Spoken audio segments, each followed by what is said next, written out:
لیکن آج کی مائیں بھی ظالم ہیں. بھلا 3 سال کے بچے کو اسکول سے ڈالنا اس سے بڑا ظلم بھی کوئی ہے؟ وچے دی پوٹی نکل رہی، وچے پیشاب نے انہوں اسکول بھیجی جاتا، وہ روتا ہوا جاتا ہے، روتا ہوا آتا ہے، ماں باپ سے فاصلہ پیدا ہو جاتا ہے. یہ 7 سال تک میرا نبی کہتا ہے بچے کو نماز بھی نہ کہو، 10 سال کے بعد تھوڑا پابندی کرواؤ. ماں باپ 7 سال 10 سال تک بچے کو ٹائم دیں، ٹائم کوئی نہیں، ٹائم دیں. اور اے خبیث موبائل جڑا بوجھے چلے پھر دو، اس کو گھر میں آ کے آف کر دیں، بند کر دیں. آپ کو میرے نبی کی زندگی بتاؤ.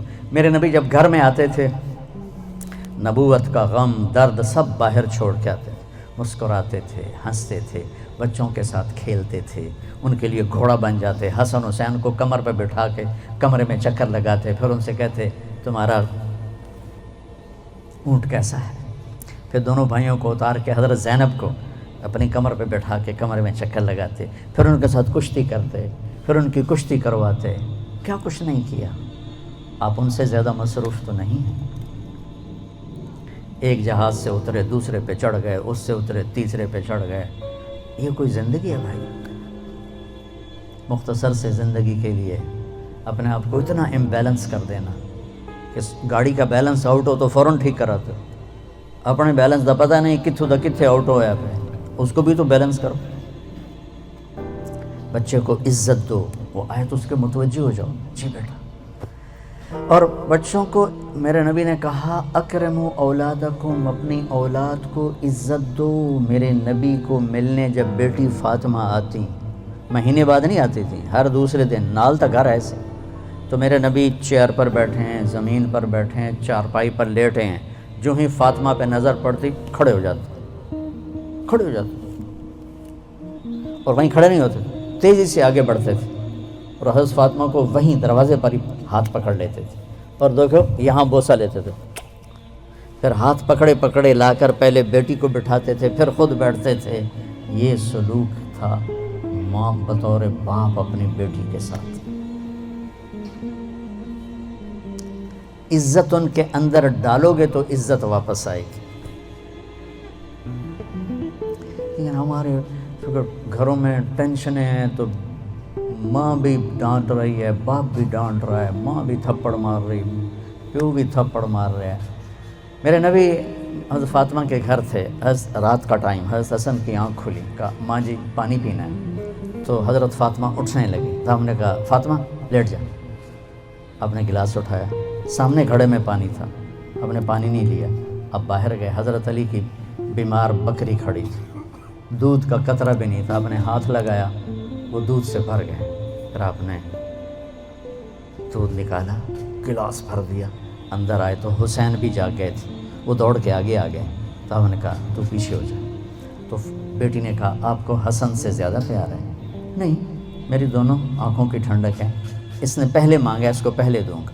تو آپ نے حسن کو پلایا، حسین کو پلایا، فاطمہ کو پلایا، خود نہیں پیا.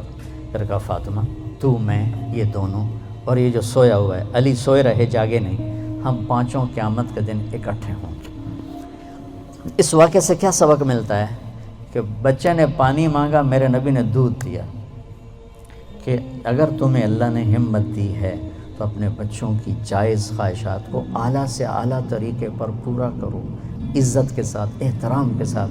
اسی بات پہ ماں اور بیٹی میں لڑائی ہو رہی. چھوٹی بیٹی میں نے یہ نہیں پہننا، وہ ماں کہتے ہیں ایو ہی پواونا ہے. میں دیکھتا ہوں نا اپنے گھروں میں اپنی پوتی نے، بس وہ کہتی میں نے یہ نہیں پہننا، وہ ماں کہہ رہی نہیں تو نے یہی پہننا ہے. وہ بے وقوف، اگر انہوں تو نیلے دی بجائے ساوا پاون دیتے کیڑی قیامت آ گئی. اتنی بے وقوف مائیں ہیں آج کل. یہ جو موبائل ہے نا، اس نے ماؤں کی عقل چھین لی. سب سے قیمتی سرمایہ کو اٹھا کے پھینک دیا کوڑے کے ڈھیر پر.